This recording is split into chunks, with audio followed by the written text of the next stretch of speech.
Hello and welcome to my presentation today about the University of Newcastle and their change management plan to increase online learning by 15%.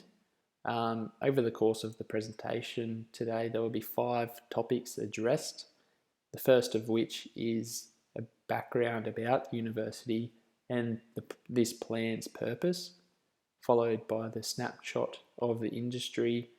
Third is the change analysis. Fourth is the change plan. And the final topic is the way forward and recommendations for the business. Okay, so just jumping into the first topic of today, a quick background about the business. The University of Newcastle was first opened in 1951, known as the University of New South Wales, which was located in Tyers Hill. It wasn't until 1964 in which the New South Wales Parliament granted the university the autonomy to become an independent university, and that's when they began development at the current Callaghan campus. Currently, there are just over 37,000 students enrolled at the university, as well as 1,100 academic and 1,600 professional full-time staff employed. These figures are based over the university's 6 different campuses and include regional areas, major cities, and international locations. So moving on to the purpose of this plan, it has 3 main objectives that it will achieve. The first of which is to ensure that the University of Newcastle is able to increase its online enrolments by 15%. Secondly, it will ensure that it is able to offer its educational services in a further reliable, consistent, and effective manner than currently to students enrolled in remote and international locations. And thirdly, the plan aims to ensure that all staff are confidently able to adjust to the changes made to the business. A quick overview of the industry environment that the University of Newcastle operates in. There's currently 42 universities operating in Australia, 2 of which are international universities. Currently, there are over 1.4 million students enrolled and 130,000 staff. The Australian colleges and university industry contribute approximately $140 billion to the economy each year. Now, the online presence of the universities, currently in Australia, there's 175,000 students enrolled online. In the University of Newcastle, there's nearly 4,700, which is 14% of its total enrolled students. But comparing that to larger online universities like Charles Sturt University, there's nearly 23,000 students enrolled online, which happens to be approximately 60% of its total enrolled students. Currently at the University of Newcastle, there's no strategies in the 2020 to 2025 strategic plan that aim at increasing online student enrolments. Moving away now from the industry that the business operates in into the third topic of the presentation, the change analysis and the tools used. The change analysis of the University of Newcastle has allowed me to identify various aspects of the business by using the chosen change analysis techniques, such as the PESTLE analysis, the stakeholder, and the force field analysis. I have been able to recognise the external and internal environment the business operates in, as well as the importance of stakeholders and the effect they may have on the business. The PESTLE analysis is a useful tool to help assist plan the change. It allows the university to look at the environment its business operates in from a range of different views, including political, economical, societal, technological, legal, and environmental. Once all of these have been investigated, it offers a comprehensive view of the external and internal setting. So as you can see here, there's just a quick example of what a PESEL analysis may look like for the University of Newcastle. After I used the PESEL analysis, I decided to use the stakeholder analysis.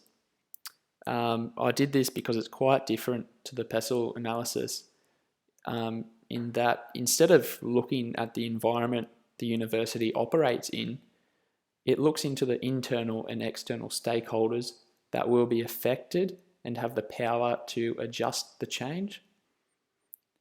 And again, here's just a quick example of what a stakeholder analysis might look like for the University of Newcastle and its stakeholders. Now, the last technique I decided to use after the stakeholder analysis was the force field analysis.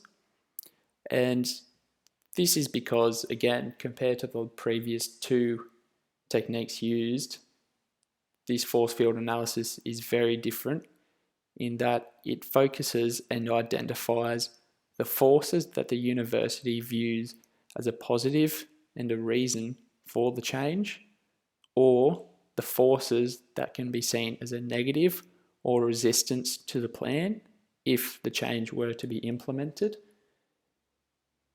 So here we have how in the middle the change plan, and on the left we have the forces for the plan, and on the right the forces that may resist the change.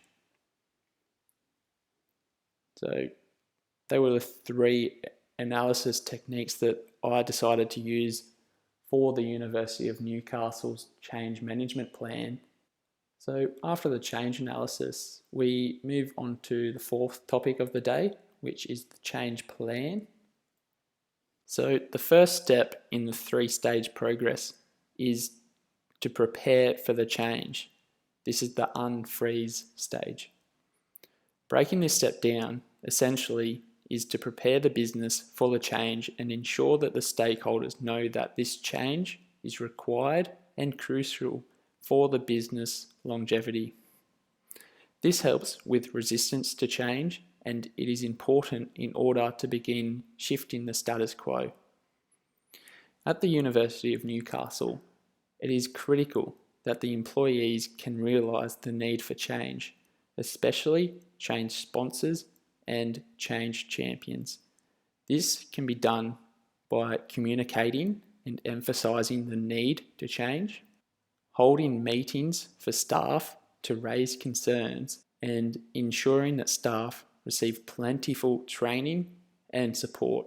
So once the first stage of unfreezing the business has been completed, the second stage can be initiated, which is change. This is the transitional stage where the actual change begins to take place and the organisation starts to shift the way it operates. This can usually take time, as employees may not instantly begin adapting to the change. They may spend time embracing and getting used to the new changes. For the change to be implemented in the most successful manner, communication and good leadership are the two key aspects that will ensure this. Constant communication between the university employees through regular meetings, emails and conferences will ensure that any uncertainty will be dealt with and all staff members will feel confident and on board with the change. It can also provide an opportunity for feedback and opinions on the change. Good leadership is also required for the change to be successful. This can be done by leadership staff at the university through hands-on management to ensure all staff have the same view about the change and know that it is important to the business, and they'll also be able to provide employees with the support they need. Now that it has been accepted and embraced by employees, the company can now begin to stabilise again because everyone has now become used to the new normal. Again, much like the previous change stage, the refreeze stage requires good leadership and constant communication to ensure that the change successfully sticks and employees are confident with the new normal.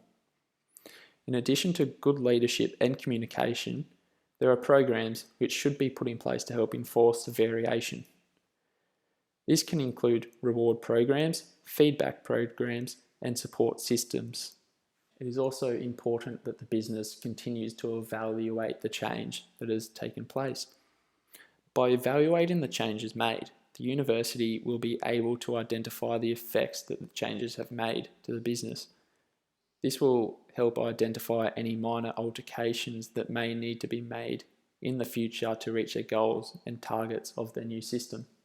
Stakeholders need to acknowledge that the university is required to adapt, implement, and support the change for the longevity of the business. So from here, I recommend future regular communication and meetings are important. The leadership team of the university is ready for the changes and challenges that the plan may bring. Programs should be initiated to ensure the change sticks. Reachable targets, goals, and KPIs should be established, and regular assessment of the change to provide indication of its benefits, performance, and minor alterations that may be required to ensure its effectiveness. So I just want to thank you for listening to the presentation, and I hope it has informed you about the University of Newcastle's change management plan to increase online learning by 15%.